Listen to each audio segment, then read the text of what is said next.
Baik, selamat pagi untuk anak kami kelas 8C. Apa kabar? Harap kita tetap sehat ya, Nak. Baik, untuk memulai pembelajaran ini kita buka dengan doa Bapa, Putra, dan Roh Kudus. Amin. Puji syukur kami aturkan kembali kepada-Mu Tuhan atas rahmat yang sudah kami berikan, yang sudah Engkau berikan bagi kami. Kami mohon ya Tuhan, lindungi anak didik kami dimanapun mereka berada. Semoga Engkau tetap berikan kekuatan yang bagi mereka. Amin. Inilah doa yang kami sampaikan kepadamu Tuhan, karena Kristus Tuhan kami. Amin. Bapa, Putra, dan Roh Kudus. Amin. Selamat pagi anak kami sekalian. Baik, judul materi kita hari ini adalah zat adiktif dan psikotropika. Sebagai tujuan pembelajaran adalah siswa diharapkan dapat menyebutkan jenis-jenis zat aditif. Yang kedua, siswa dapat menjelaskan cara kerja zat aditif dalam tubuh. Oke, apa itu yang dikatakan dengan zat adiktif? Zat adiktif adalah zat yang pemakaiannya dapat menimbulkan ketergantungan fisik yang kuat dan ketergantungan psikologis yang panjang. Nah, anak-anak kami sekalian, coba perhatikan. Ini gambar orang-orang yang sudah mengkonsumsi zat-zat adiktif, baik itu berupa rokok, ya, juga berupa minuman, ya, juga berupa suntikan yang dilakukan untuk menenangkan diri. Oke, anak kami sekalian, yang mana bendanya itu? Nah, sumbernya ada yang dari tumbuhan.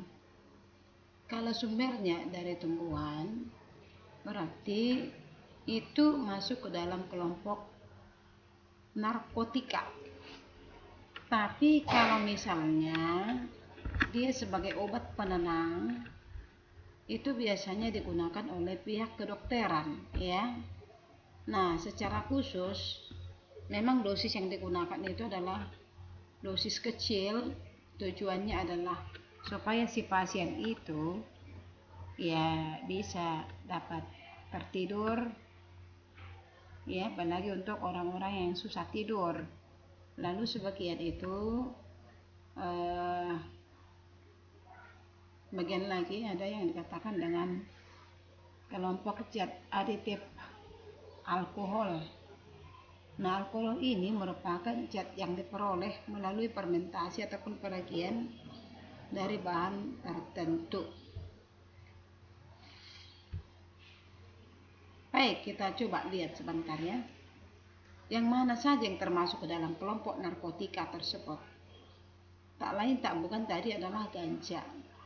Ya, ganja ini sering dikatakan dengan marijuana. Dia itu berupa daun, ya. Bisa juga dia itu berupa biji dan berupa ranting. Kemana ini biasa dimasukkan? Biasanya dimasukkan ke rokok, ya.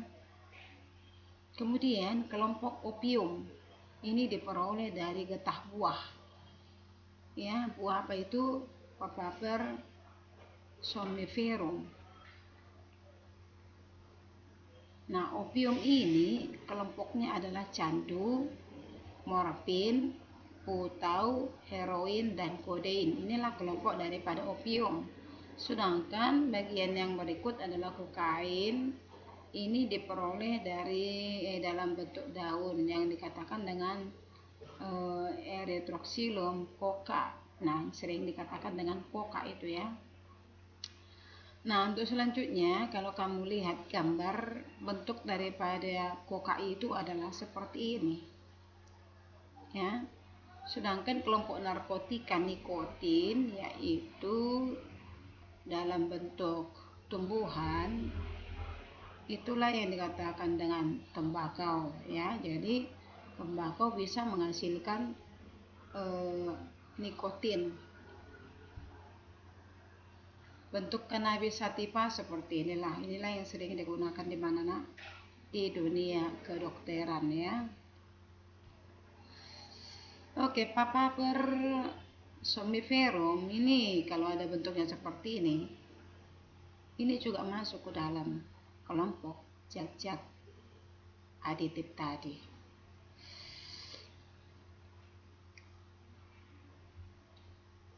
Oke, apa itu opium? Ini kalau kita amati buahnya seperti ini, itu adalah kelompok narkotika. Ya, jadi jangan sampai kau konsumsi itu, nak. Ya. Buah opium yang dilukai dengan pisau akan mengeluarkan getah kental berwarna putih. Setelah kering dan berubah warna menjadi coklat. Getah ini dipungut dan dipasarkan sebagai opium mentah. Ingat ya, nak, opium itu termasuk kelompok apa tadi? Kelompok zat aditif. Jadi katanya opium mentah ini bisa diproses secara sederhana hingga menjadi candu, siap konsumsi. Kalau getah ini diekstrak lagi, maka akan dihasilkan morfin. Morfin yang diekstrak lebih lanjut akan menghasilkan heroin. Jadi berarti dasarnya semua dari opiumnya. Sekali lagi kita ulang ya. Kalau getah opium ini diekstrak maka menghasilkan morfin.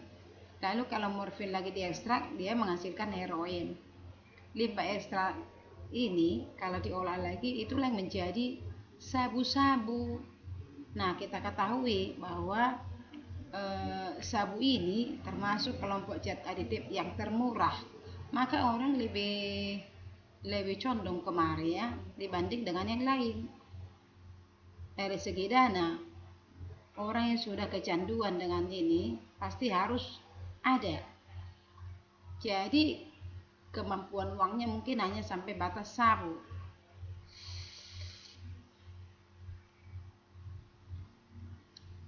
Oke kawan, bagaimana gejala-gejala seseorang yang sudah terkena ganja, opium, kokain ataupun nikotin? Gejalanya kalau dia sudah mengkonsumsi ganja, pasti perasaan gembira itu ada, kemudian tertawa tanpa sebab, santai, lemah, dan bisa bicara sendiri.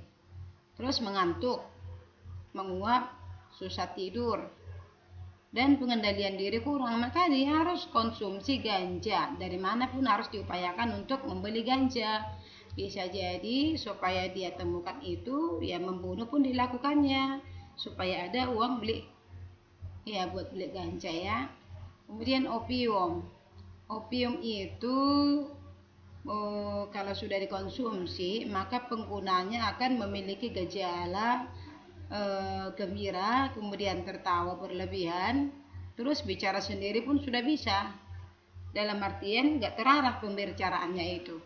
Kemudian dia cenderung berbuat rusuh, dia buat gaduh, pokoknya membunuh pun entah siapapun, orang tuanya pun itu tidak peduli. Yang penting dia akan dapatkan uang supaya ada beli opium tadi ya. Nah, lalu perasaan fisiknya mual, susah buang air besar, matanya mulai kecil, apa itu pupil matanya itu ya, dan dia itu mulai memiliki nafas yang berat, susah bernafas, begitulah kira-kira. Itu kalau sudah konsumsi opium. Nah, yang ketiga adalah kokain. Bagaimana gejalanya kalau dia sudah konsumsi kokain? Gejalanya adalah suka bicara, nggak perlu pun bicara, gembira berlebihan, dan selalu cari pasal supaya bergaduh, gelisah, detak jantung meningkat, rasa demam juga, lalu fisiknya nyeri perut, ya demam tadi, kemudian mual, lalu muntah.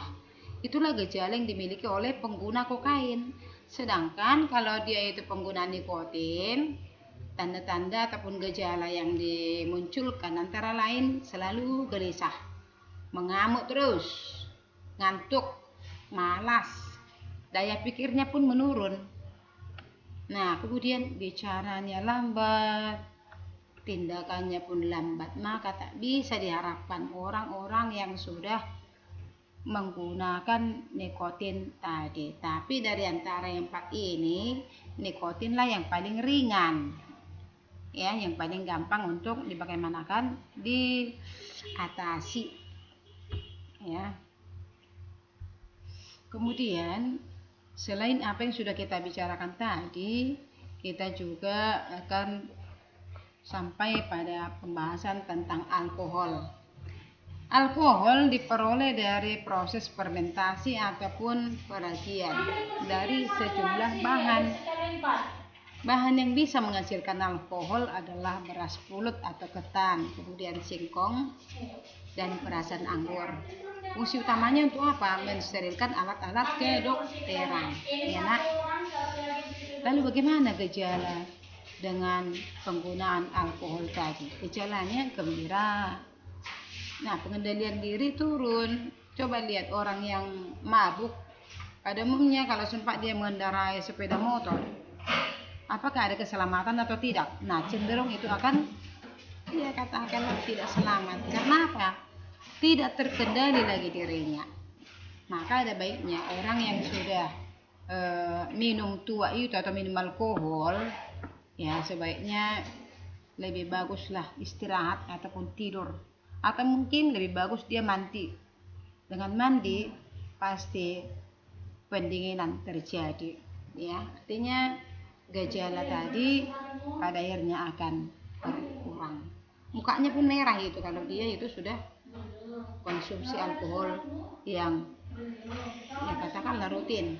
Lalu kalau di stopkan bagaimana?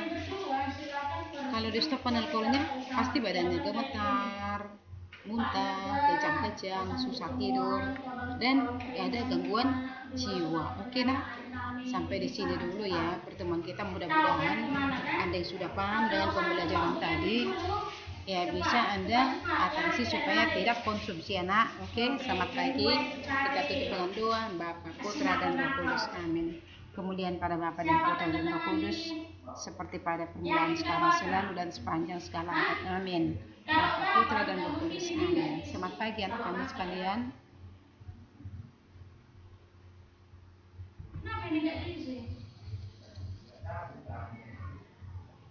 Ini siapa di sini?